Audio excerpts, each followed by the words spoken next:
Pieve di Soligo, assalto di 3 banditi, l'uomo cerca di reagire e viene brutalmente picchiato davanti a moglie e figli, malviventi in fuga con 15.000 euro, uno di loro giovanissimo rintracciato e arrestato dai carabinieri.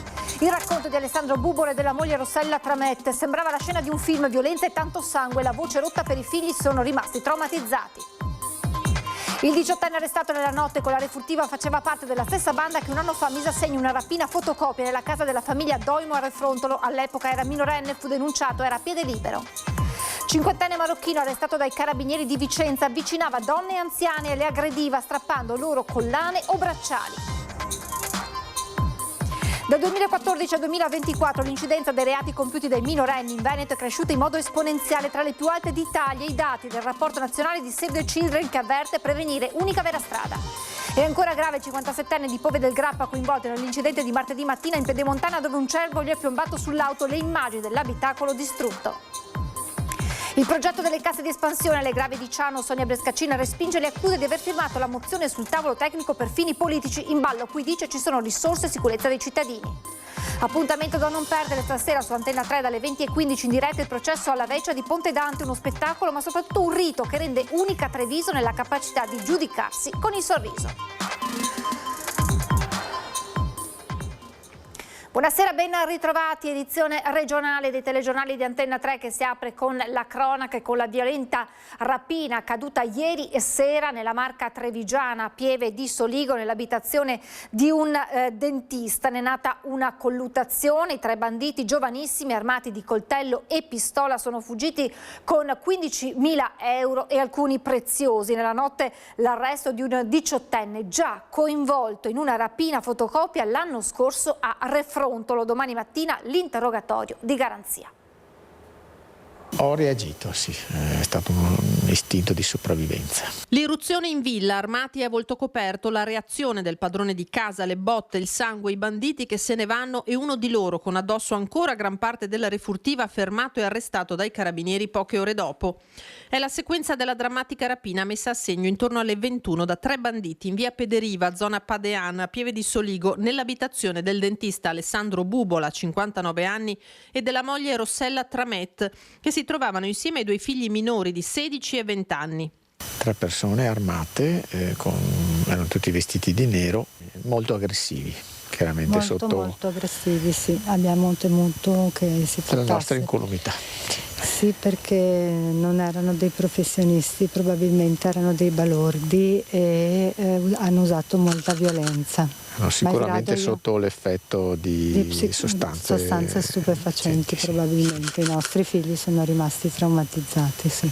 Bubola racconta di aver aperto la porta senza timori, spesso a suonare sono i vicini che gli riportano il cagnolino che si allontana da casa, tanto più dice che non l'aveva neppure sentito abbaiare, e invece a farsi avanti sono 3 giovanissimi armati di coltello e pistola col volto coperto da caschi neri. È stato una scena che sembrava un film. Sì, ecco, ci siamo sentiti dentro la scena di un film. Quelle cose che siamo purtroppo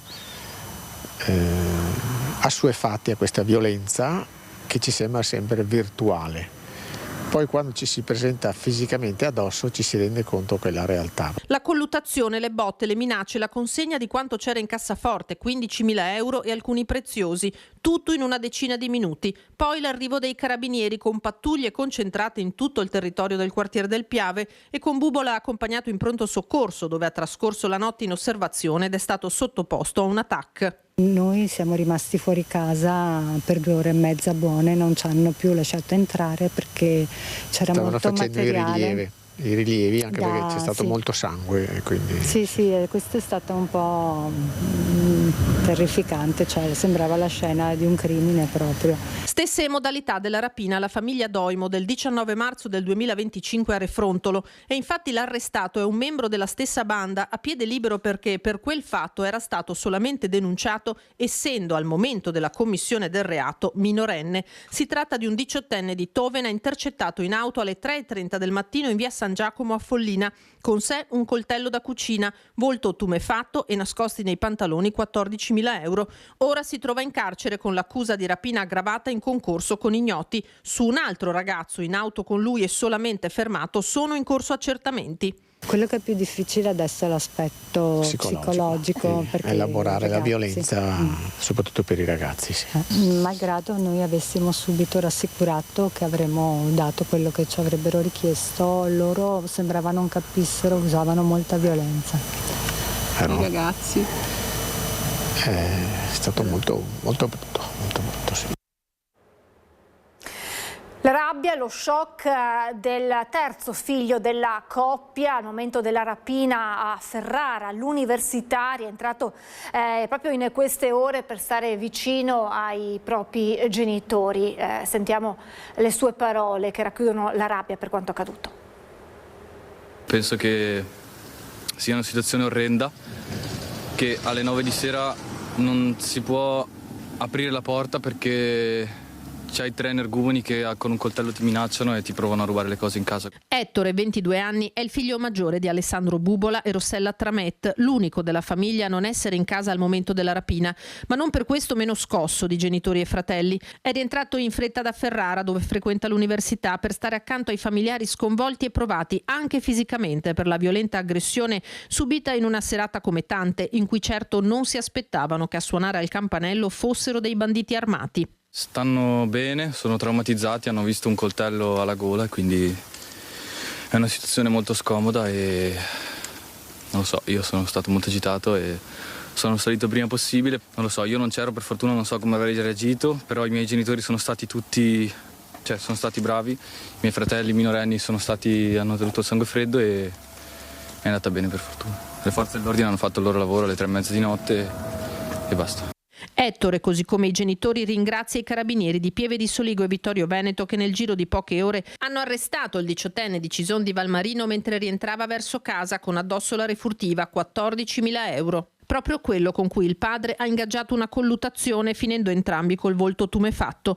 Una rapina sanguinosa, una violenza gratuita e a fare da sfondo ancora una volta il quartiere del Piave. Un episodio che questa notte, anche nelle prime ore di mattina, porta in un paese che è sereno e tranquillo sicuramente la quotidianità di una cronaca che non vogliamo mai sentire. Il sindaco esprime aperta solidarietà alla famiglia. Rossella Tramet è stata dipendente comunale e subito il primo cittadino ha voluto farle arrivare la vicinanza della comunità. Io ho scritto alla moglie, probabilmente andrò a trovarli perché lascio che, conoscendo proprio come sono queste situazioni, che ci siano un po' di ore anche per riprendersi dallo shock, da una questione che all'improvviso la tua vita cambia perché ti trovi delle persone che ti rovinano la quotidianità, ma non solo quella di quel giorno, ma la quotidianità dei giorni a venire, quindi serve un po' di tempo. Nel frattempo siamo coordinati con le forze dell'ordine che ci aggiornano e mi sembra che si possa ben sperare che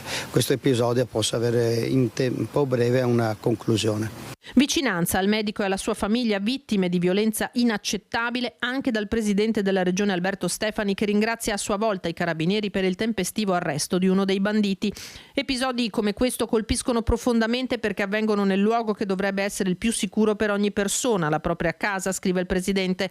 Confido che le indagini consentano di individuare al più presto anche gli altri complici coinvolti nella rapina. La cronaca ci porta nel Vicentino, a Montecchio Precalcino, dove un cinquantenne è stato arrestato dai carabinieri e accusato di diversi furti.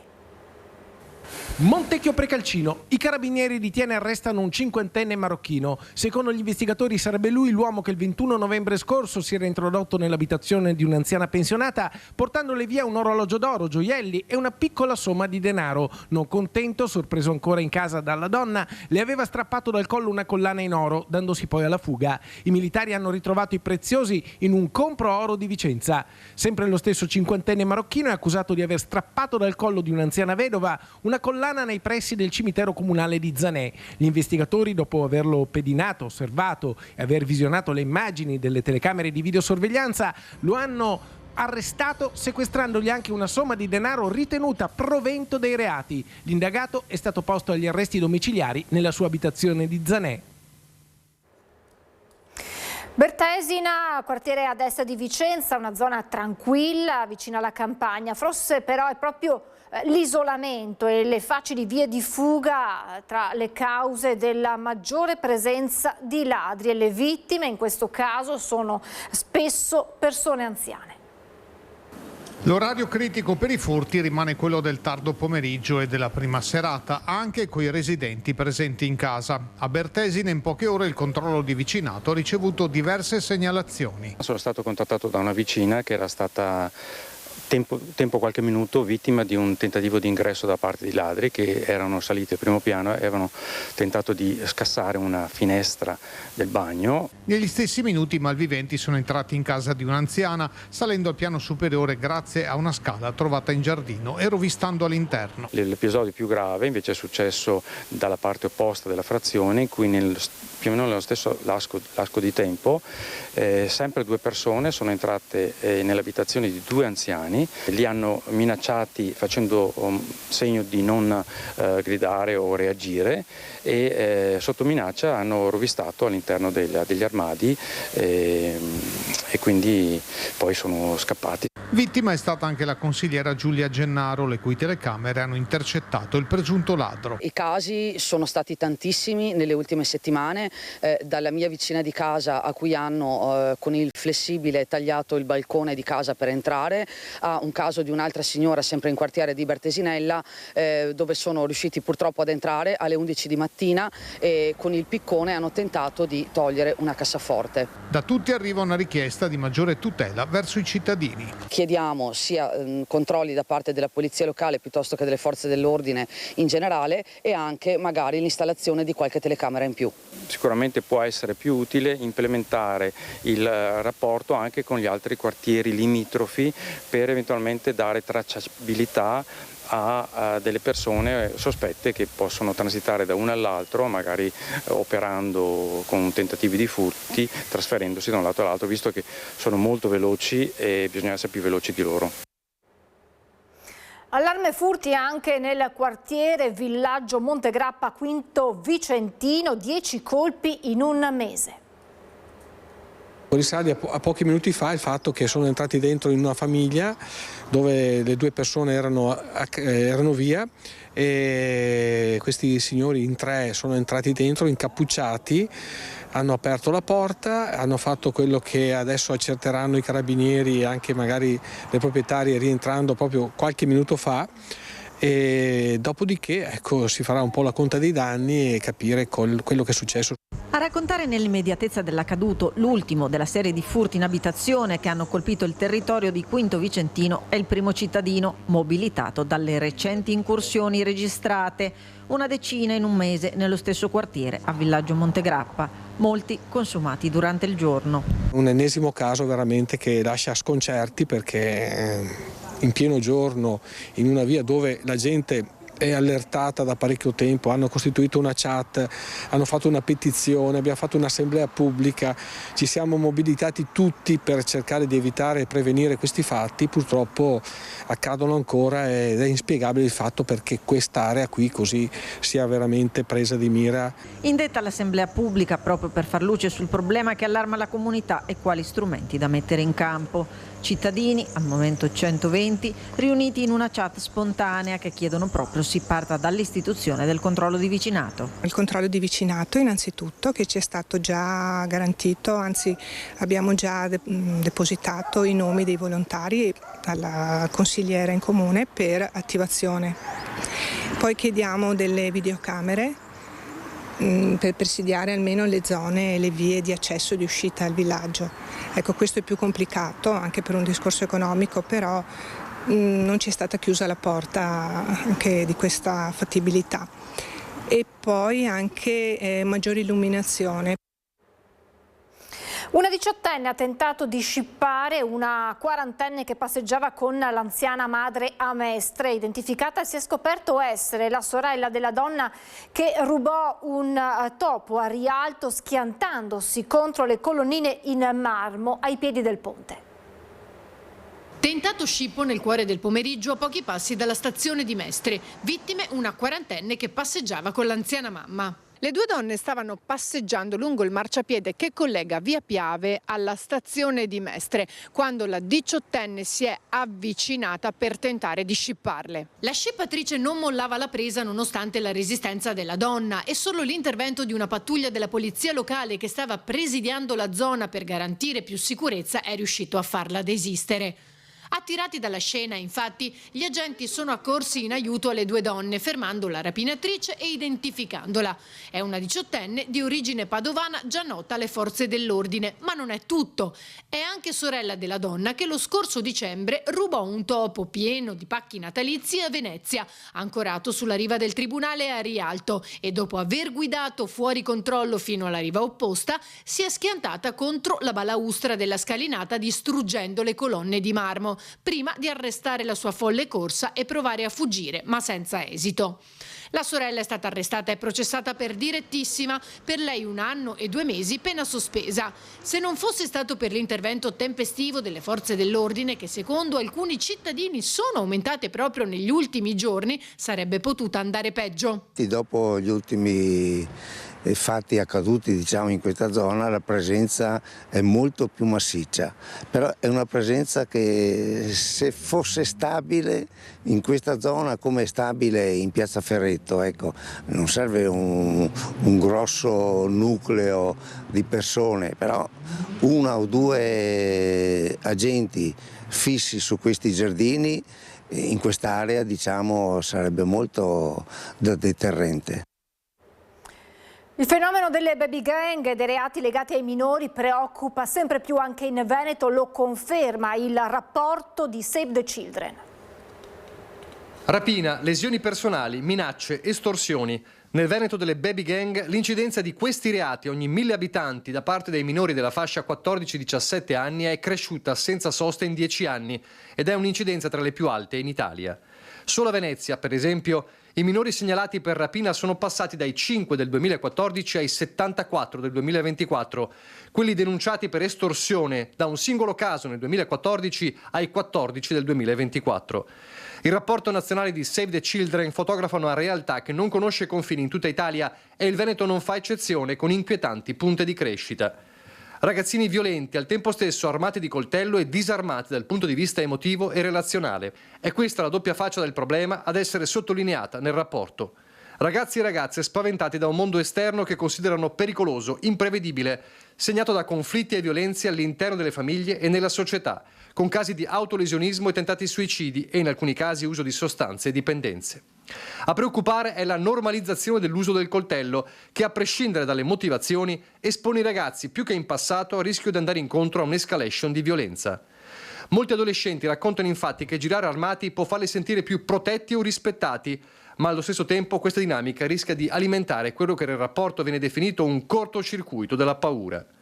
Un cortocircuito alimentato dai social. Secondo i dati del rapporto, il 13,4% dei ragazzi tra i 15 e i 19 anni ha assistito a scene di violenza filmate, contro l'8,4% delle ragazze. Una quota più ridotta dichiara anche di aver registrato personalmente episodi violenti con il proprio telefono. Inoltre, la violenza di strada non è più confinata alle aree marginali, ma coinvolge anche ragazzi provenienti da famiglie e ambienti socialmente integrati, senza distinzione tra ricchi e poveri. Di fronte a una piaga che sembra impossibile da rimarginare, il rapporto di Save the Children sottolinea la necessità di superare il modello unicamente punitivo stile decreto Caivano, ma di andare a monte, una soluzione che la Regione ha deciso di adottare fin da subito. Delle politiche legate alla prevenzione e quindi tutto ciò che va a significare anche un'attività legata alle famiglie, ai genitori, un potenziamento rispetto a questo e soprattutto anche quella fruizione degli spazi dei ragazzi che va a mettersi a sistema anche con delle iniziative anche a livello dello sport che a livello nazionale stanno per essere promosse. Serve naturalmente la comunità educante che è fatta e costituita naturalmente da tutti gli attori della rete, il terzo settore, i comuni, il volontariato, le parrocchie e naturalmente le scuole che diventano fondamentali assieme alle famiglie per creare questo tipo di intervento. È ancora grave in ospedale il 57enne di Pove del Grappa coinvolto nell'incidente di martedì mattina in Pedemontana dove un cervo gli è piombato nell'auto. Le immagini dell'abitacolo dell'auto di Fabrizio Furlan colpita dal cervo sono davvero impressionanti. L'animale è piombato sulla macchina in corsa lungo la superstrada Pedemontana Veneta, sfondando il parabrezza e la cappotta e finendo incastrato tra il vetro in frantumi e le lamiere. Il 57enne di Pove del Grappa, alla guida della macchina, è vivo per miracolo. Rimane ricoverato in condizioni serie all'ospedale San Bortolo di Vicenza, dove è stato trasportato trasportato dopo il gravissimo incidente. E alla luce di quanto accaduto ci si interroga sulla sicurezza dell'arteria stradale che attraversa un territorio ai piedi delle colline dove la fauna selvatica è molto diffusa.